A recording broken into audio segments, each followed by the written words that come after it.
Cuando conversamos con Laura en la reunión de los matrimonios, a mí me pareció muy interesante el tema porque ella me dijo que pensaba tratar el tema de la mujer, pero también cómo nos vestimos, cómo nosotros nos enfrentamos, no solamente aquí en la asamblea, sino que cómo nos enfrentamos nosotras como creyentes a la sociedad en general, cómo realmente vivimos nuestra vida, nuestro diario vivir. Ahora,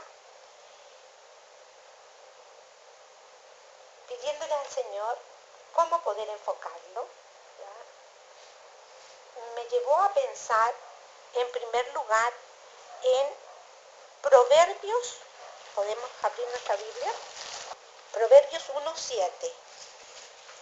El principio de la sabiduría es el temor de Jehová. Ahora, ¿qué tiene que ver esto con nuestra vestimenta o cómo nosotros ya andamos en este mundo? Yo creo que tiene mucho que ver y por así decirlo es como la raíz, como el corazón del tema, porque si realmente tenemos en mente y tenemos en cuenta que en realidad nuestro andar, para poder tener un andar sabio, es necesario que tengamos en cuenta lo que significa el temor de Jehová. Ahora, el temor a Dios, cuando yo hablo de temor, ¿ya? Uno piensa, ¿ya? Como cuando es niño, ¿a qué le tengo miedo? ¿Cierto? Los niños empiezan a tener miedo a la oscuridad, miedo al viejo del saco, si le han hablado del viejo del saco, o miedo a los ladrones, o miedo a tantas cosas que ellos escuchan hoy en día, pero no estamos hablando de ese miedo, de ese temor. Esto es algo mucho más profundo, ¿ya? Es reverencia, es respeto realmente. A ese tipo de temor nos referimos cuando estamos hablando aquí en Proverbios 1:7. El principio de Jehová, el principio de la sabiduría es el temor de Jehová, es tenerle en cuenta a Él, ¿ya? El pensar que nosotras estamos viviendo y estamos actuando ante la presencia de Él. Y como les decía hace pocos momentos atrás, no solamente cuando venimos aquí a las reuniones, porque venimos a las reuniones, ¿cuánto serán? Unas 3 horas a la semana, ¿ya?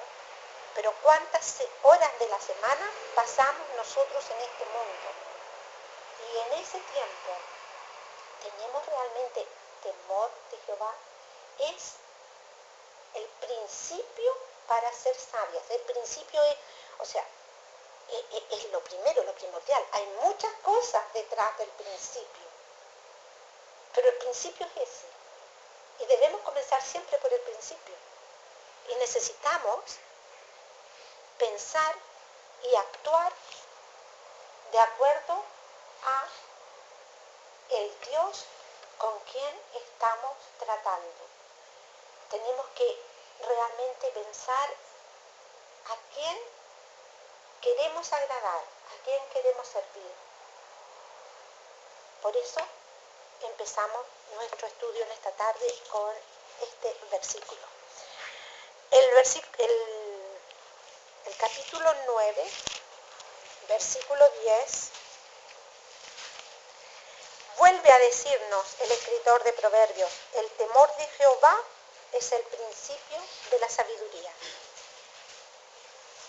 O sea, no solamente le basta con decirnos una vez en el libro, sino que vuelve nuevamente a hablarnos sobre lo mismo a través del libro.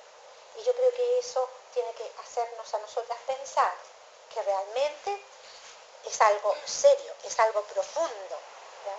Es algo de mucho valor lo que significa realmente el temor de Jehová para nuestra vida como principio de vida.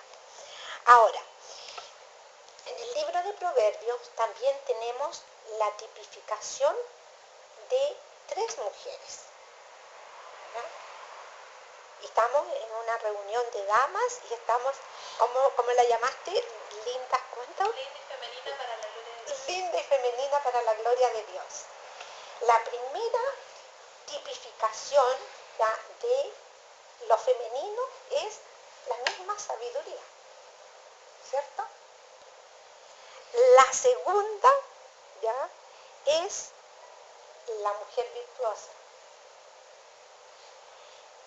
Y la tercera, que es la que vamos a ver en este momento en el capítulo 7,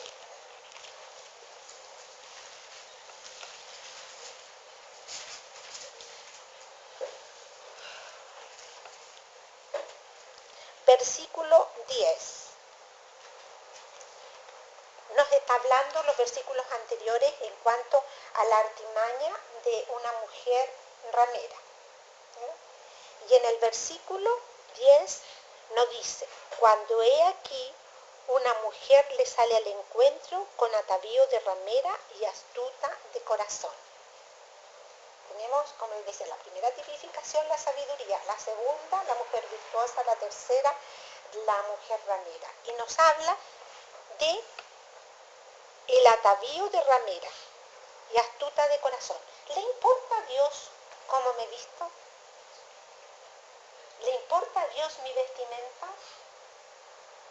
Ahora, yo creo que todas han visto las noticias hoy en día, en que está tan de moda el movimiento de la igualdad de sexos, ¿cierto?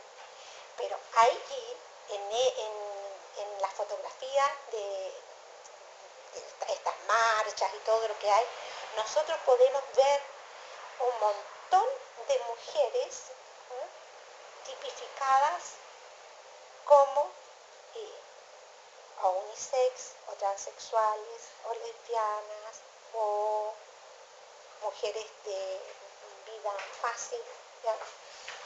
Y yo no sé si a ustedes les ha llamado la atención, porque llama la atención ver en estas marchas qué es lo que quieren exacerbar este tipo de mujeres cuando van en sus marchas.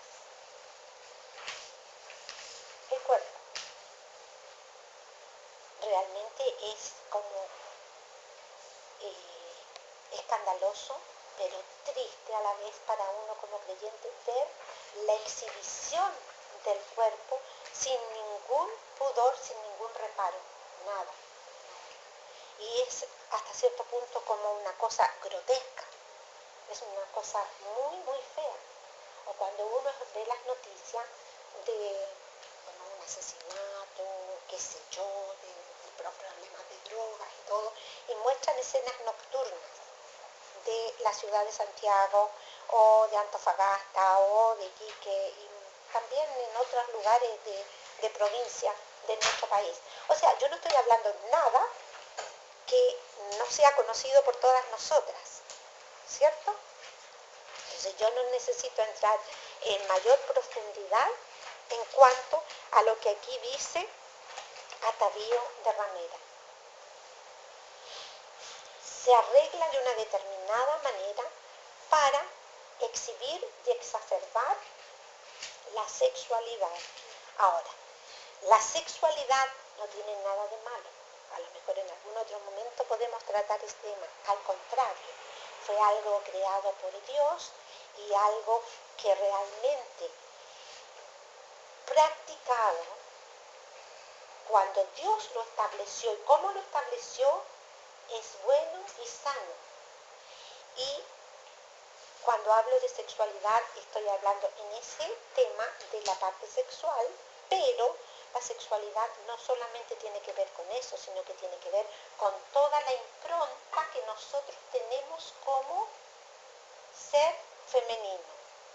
Esta pequeñita es una dama. La pequeñita de allá también es una dama. Y yo creo que soy la más vieja del grupo. Creo que soy mayor que la señora, ¿ya? Creo que soy mayor que todos ustedes.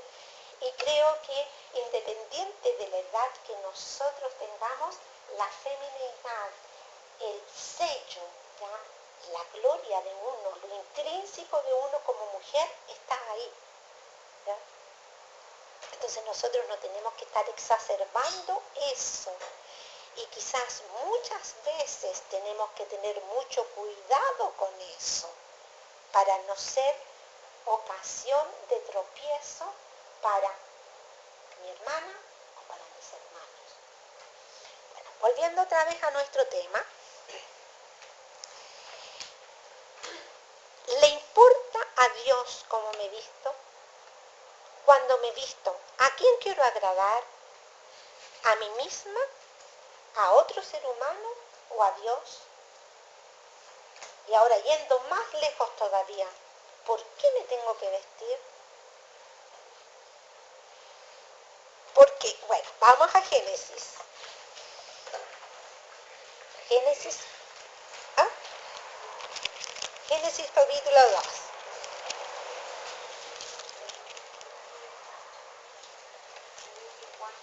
Génesis 2, 25.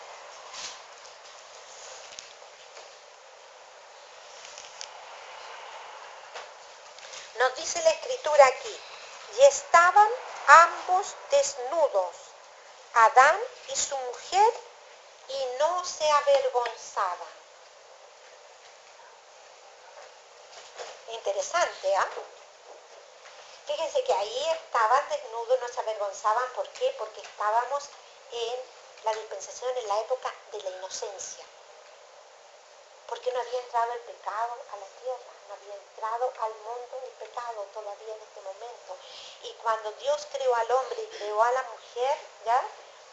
Dios lo hizo todo bueno. Y vio que era bueno en gran manera.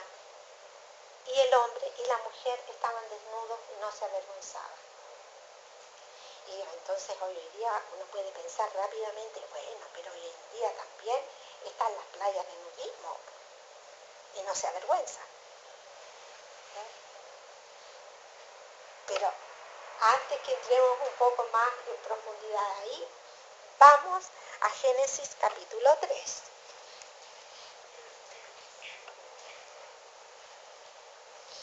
En Génesis capítulo 3, el versículo 7 dice,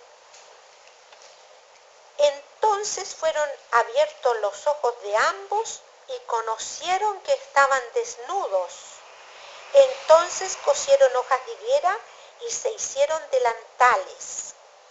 Y el 3, y oyeron la voz de Jehová que se paseaba en el huerto al aire del día, y el hombre y su mujer se escondieron de la presencia de Jehová Dios entre los árboles del huerto. Mas Jehová Dios llamó al hombre y le dijo, ¿dónde estás tú? Y él respondió, oí tu voz en el huerto y tuve miedo. Acuérdense que no se avergonzaban. Ahora dice, oí tu voz y tuve miedo, porque estaba desnudo y me escondí. ¿Y qué habían hecho ellos con su desnudez? Se habían hecho delantales con hojas de higuera.